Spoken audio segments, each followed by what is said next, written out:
Welcome to the New Books Network. The 20th century artist and writer Bruno Schulz always remained a citizen of the Republic of Dreams, although he was born an Austrian, lived as a Pole, and was murdered as a Jew. His short life began as a citizen of the Habsburg monarchy, and, without changing his residence, he became the subject of the West Ukrainian People's Republic, the Second Polish Republic, the USSR, and finally, tragically, the Third Reich. Welcome to the Van Leer series on ideas. I'm Renee Garfinkel, your host, and I'm delighted to welcome Benjamin Balint, award-winning author of Kafka's Last Trial, to talk about his new book, Bruno Schulz, An Artist, a Murder, and the Hijacking of History. Benjamin Balint, welcome to the podcast. Very pleased to be here with you, Renee.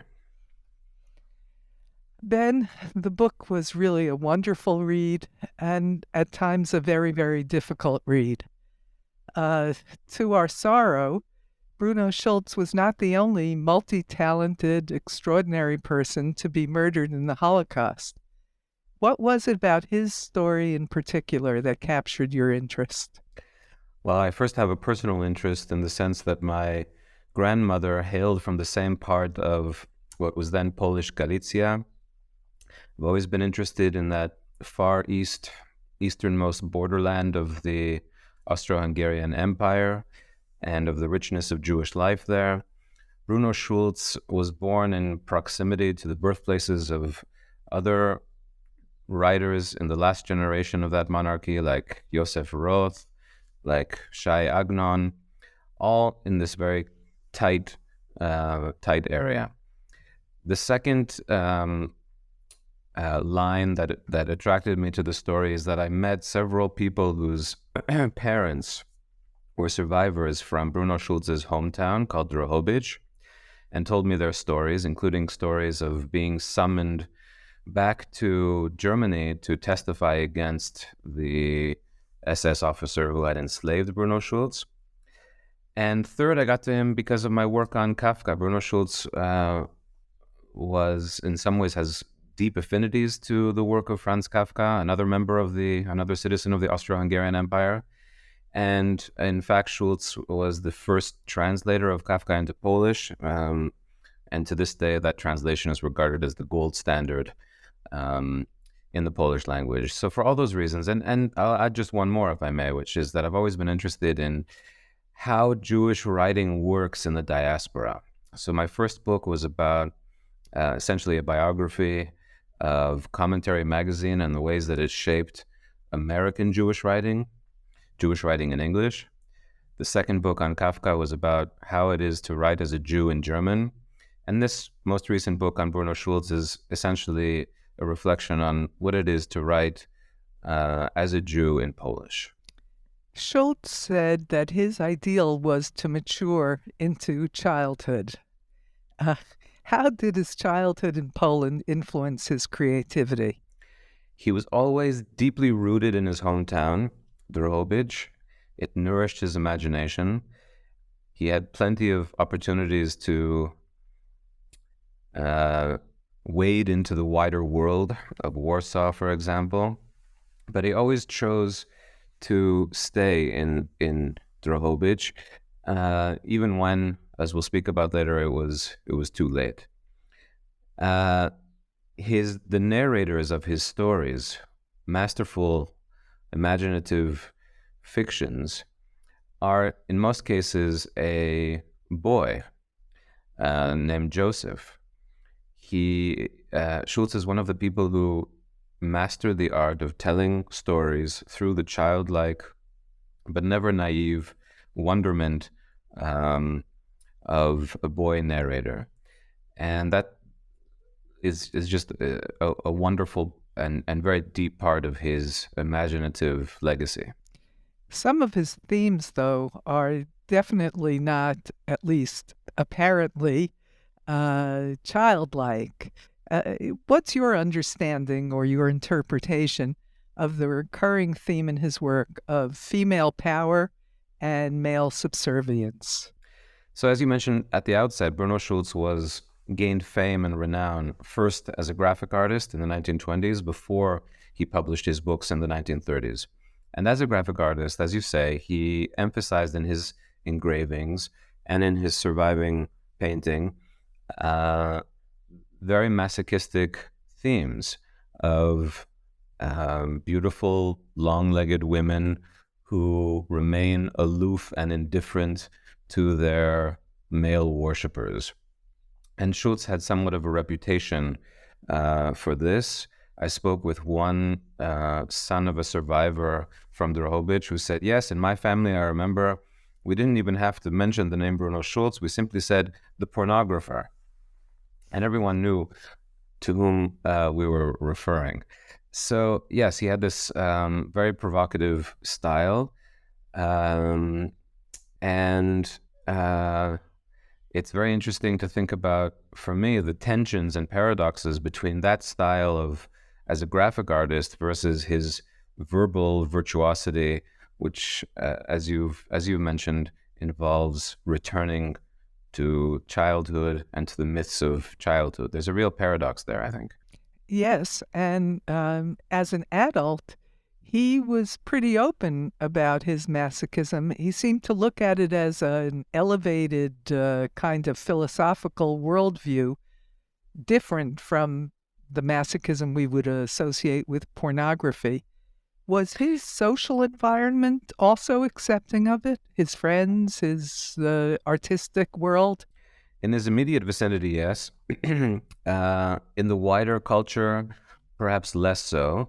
So there were several political figures in Poland who took exception to his public exhibitions in the 1920s on these grounds. But as you suggest, there's nothing pornographic about his graphic art.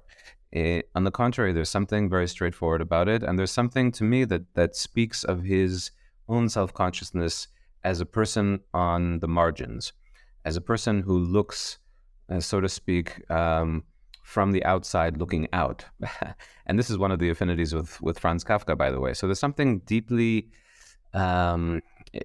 invested in, let's say, powerlessness that also ties to political powerlessness, that also ties to his artistic vision of a child who and children who often feel powerless in the greater world. And finally, the sense that only by seeing things through the, let's say, incomprehension of a child can the incomprehensible events of the 20th century be thrown into relief. That is to say, rather than to try to come to any closure, Schulz, in both parts of his artistic creativity, wanted to remain almost radically open and to leave paradoxes as they were.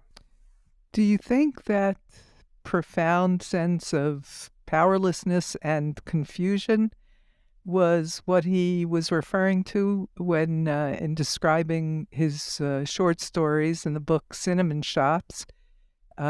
He said it was autobiographical and pointed out that the overriding motif is profound loneliness, isolation from the stuff of daily life. I wondered when I read that whether it was the political situation, madness that he lived through his whole life, or whether it was a more existential loneliness that everybody feels, or neurotic or artistic loneliness. What is that loneliness that he sees as the overriding motif? I think there was a degree of political loneliness, of political vulnerability. This was an extraordinarily and exceptionally sensitive person. There was the loneliness of being a Jew, especially one in a region of shifting borders, as you said in your introduction at the outset, a blurring of borders that finds expression in his writing, which often blurs the distinctions that adults usually maintain between, let's say, the animate and the inanimate, between reason and impulses of the heart, between reality and dream. There's often something very dreamlike about his fictions. And in those senses, there's a deep parallel between what's going on politically, the shifting political boundaries, and the sense of political instability, on the one hand, and how those perplexities are reflected in his narrative fictions, with all of the blurring that go on there, and with all the childlike incomprehension, really, and a childlike incomprehension which somehow suits the sometimes horrific realities of the war-torn region that in which he lived, which Timothy Snyder has called the bloodlands of Europe. Yeah, and that openness or fluidity is another dimension on which Schulz has been compared to Kafka. He even goes so far as to write about or imply shape-shifting.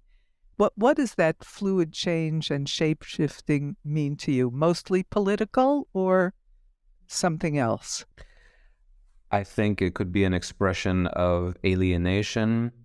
I think it could be an expression of how deeply unstable reality can be, how, in a certain sense, to both of the writers, Schulz and Kafka, there's a mythological dimension.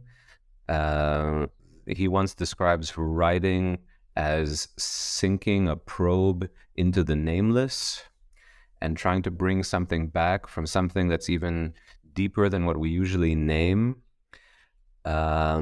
He has, in common with Kafka, characters who undergo metamorphosis into a cockroach, into crabs, for example. In other words, scuttling creatures. And there's something deeply prescient, I would say, about all of this. He was writing about it before it happened.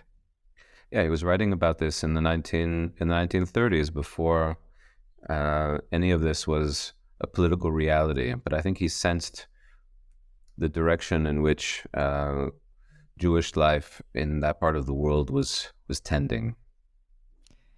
And that brings us to the part that I found painful to read, really difficult, painful, even though you write it in a very factual, matter-of-fact way, not designed to arouse painful emotions.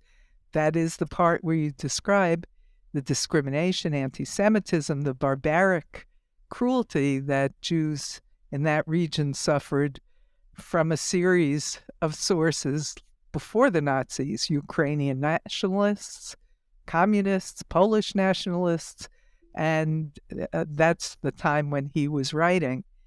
So I want to ask you, how did doing that research impact you? If I had a hard time reading it, what was it like for you to study it? And also, how did Schulz and others, people around him, cope psychologically through all that? I think it's a concentrated microcosm of a general condition of the Jewish diaspora.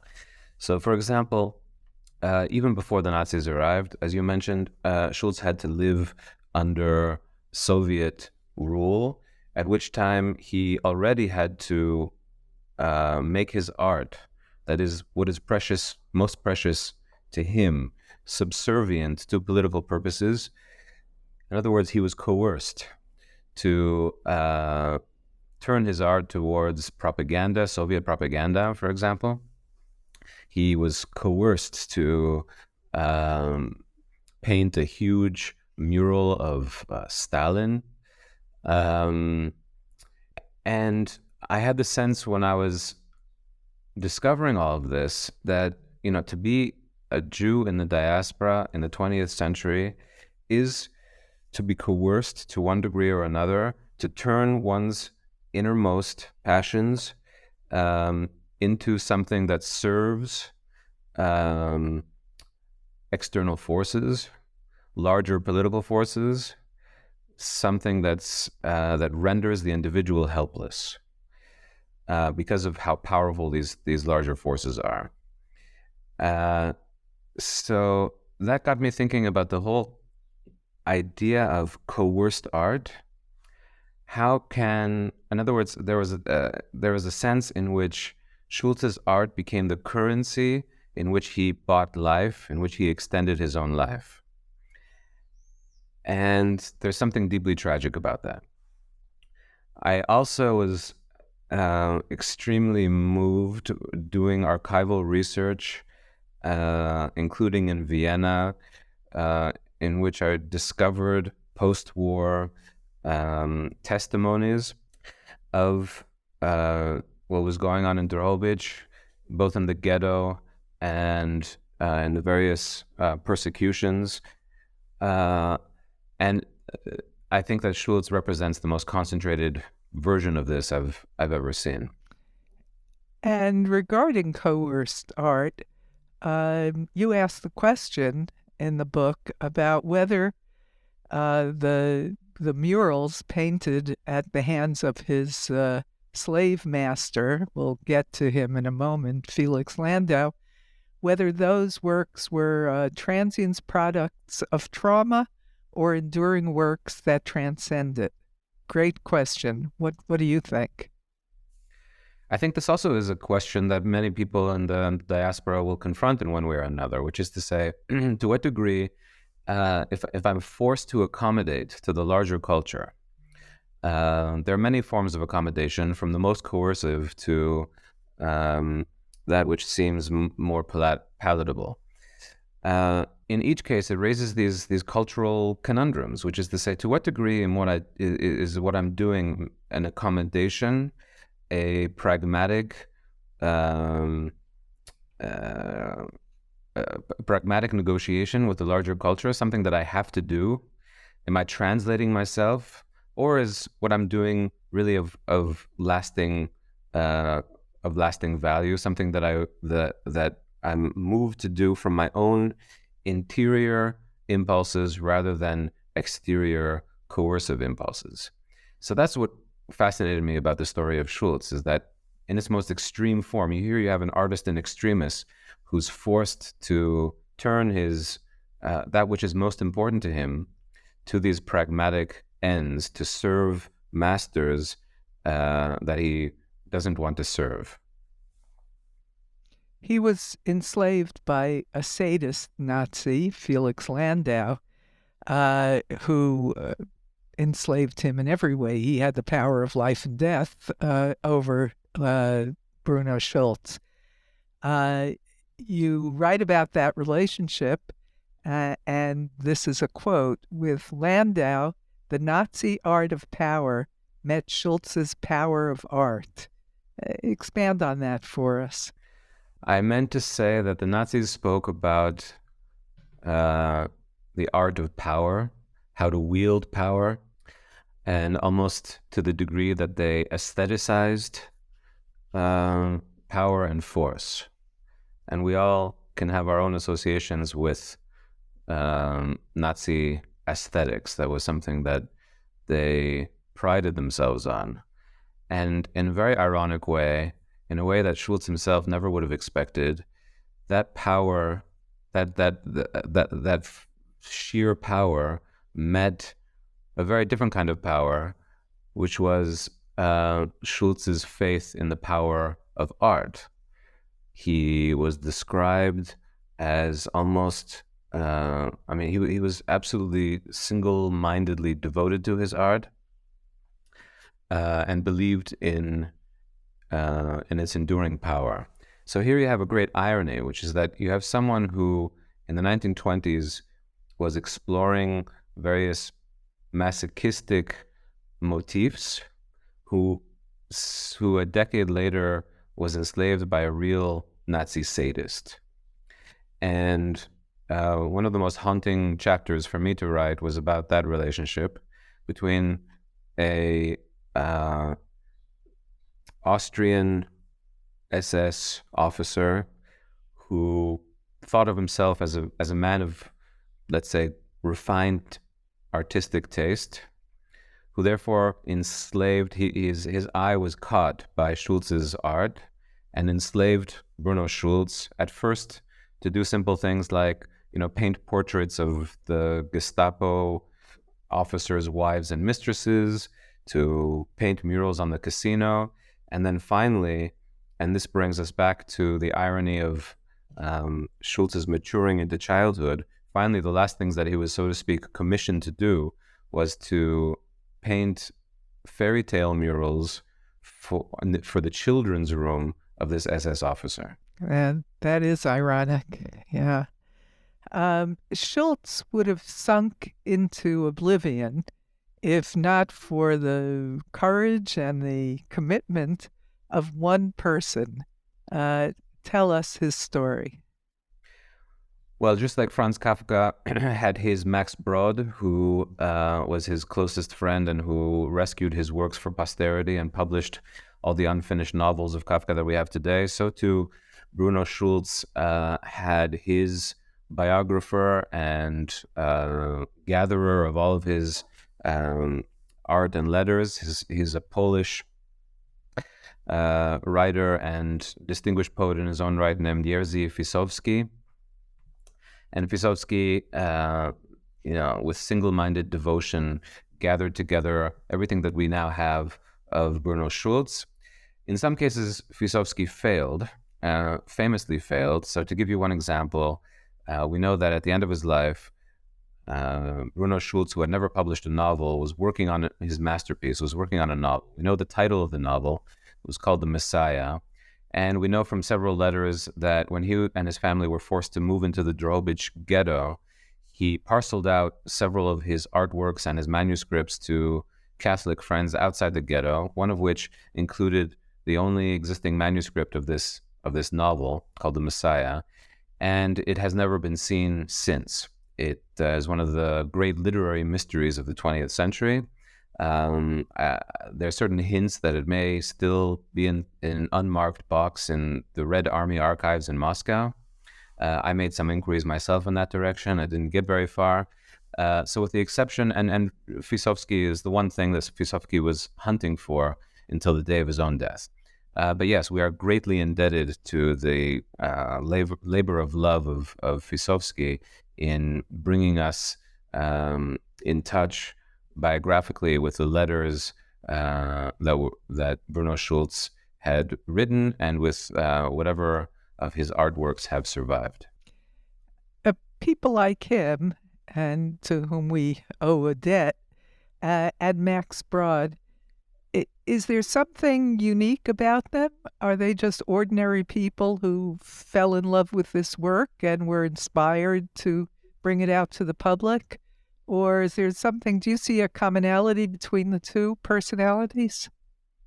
In some senses, yes, because both Max Brod and Fisowski were distinguished writers themselves, and yet achieved a kind of selflessness when they came into contact with someone that they unmistakably discerned to be a genius. And there's a certain selflessness there, because I think both writers, Brod and Fisowski, knew that in a certain sense they would never get out from under the shadow of their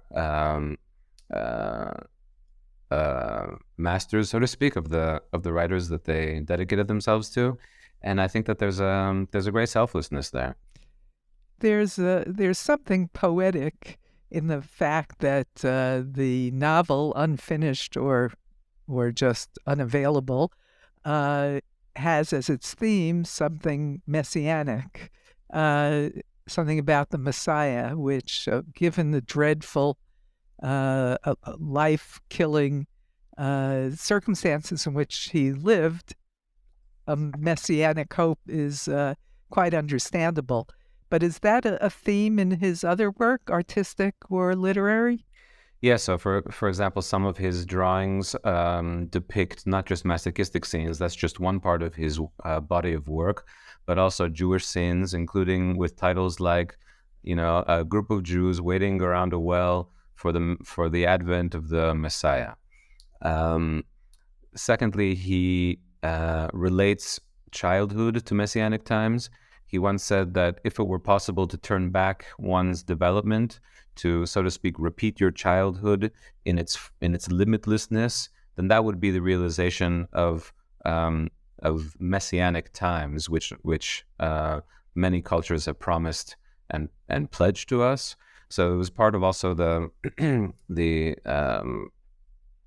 cultivation of these profound powers of childlike imagination, and I think that he also had a sense that the messianic impulse was pressed deep into the soul of the Jewish people.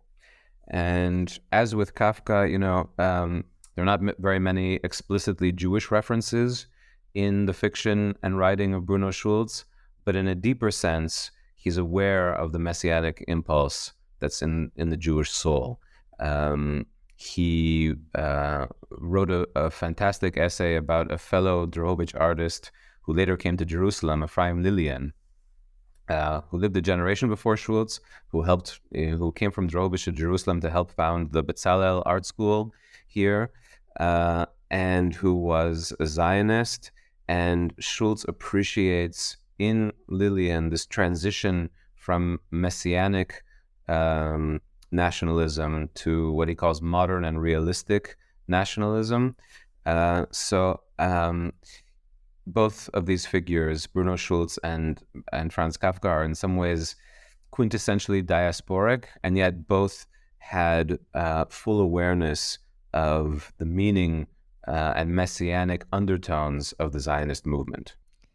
Finally, Ben, you described the exciting rescue of Schulz's mural brought home to Israel in 2001, and which can be seen today in the Holocaust Museum Yad Vashem in Jerusalem. Moving it was very controversial. It was done secretly, and other countries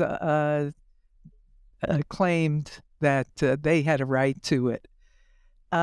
What's your opinion today about the justice of ingathering the fragments, as you put it in the book?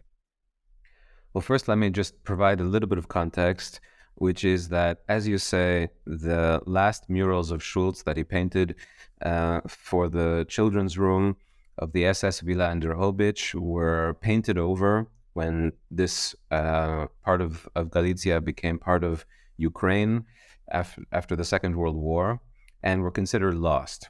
Fisowski, who we mentioned earlier, tried in vain to identify them. They were only rediscovered in 2001, and they really represent the last traces of Bruno Schulz's vanished world. And my idea was to, in a sense, follow those traces into the artist's life and afterlife, and to tell, based on a lot of new reporting and my own visit to Drohobych in 2020, before the Russian invasion of Ukraine, to investigate that story, to show how these murals were miraculously rediscovered, only to be secretly chiseled off the walls and smuggled back to Yad Vashem by Israeli agents. And I really think that the scandal in both Ukraine and Poland, the ensuing scandal, went right to the heart of European Jewish memory. It went to the heart of these larger questions about who has the right to curate, so to speak, orphaned artworks. I say orphaned because Schulz left no heirs and had no children. Who has the right to claim to stand guard over the legacy of Jewish memory in Europe? And so to come back to your question, I would say that I was first of all amazed to discover that I can't think of another country's secret service that would be interested in questions of or in launching operations to retrieve or repatriate cultural heritage. So I was very amused to find out that the Mossad had assisted this, as if they had nothing better to do. But that really shows the how profound the Israeli impulse is to ingather not just exiles, not just political refugees, not just human beings, but also material heritage. This was the case in how much effort the Israelis put in retrieving the manuscripts of Franz Kafka. And this was exactly the same impulse that drove them to go out of their way with a mixture of spycraft and bribery and all kinds of means to repatriate these murals, to bring fragments of them back to Yad Vashem. I compare it in the book to the kidnapping of Eichmann, which was certainly not legal, but was motivated by a certain and justified by a certain moral right. And I think the same justification operates here in the case of Schulz. So we can, on one hand, understand why the Poles and the Ukrainians were offended, why, by the way, the remaining Jews in Drobich that I spoke to were offended, as if they were being told more or less explicitly that they have no future in that part of the world. I can fully understand that. And yet, I think that there's a certain justice to the, let's say, the fact that the culmination of these diaspora stories is, of all places, here in Jerusalem. Yeah, I agree. The book is Bruno Schulz, An Artist, a Murder, and the Hijacking of History. Thanks so much for talking with me today, Ben. It's been a great pleasure, Renee. Thank you so much. And thanks to our researcher, Bela Pasikov.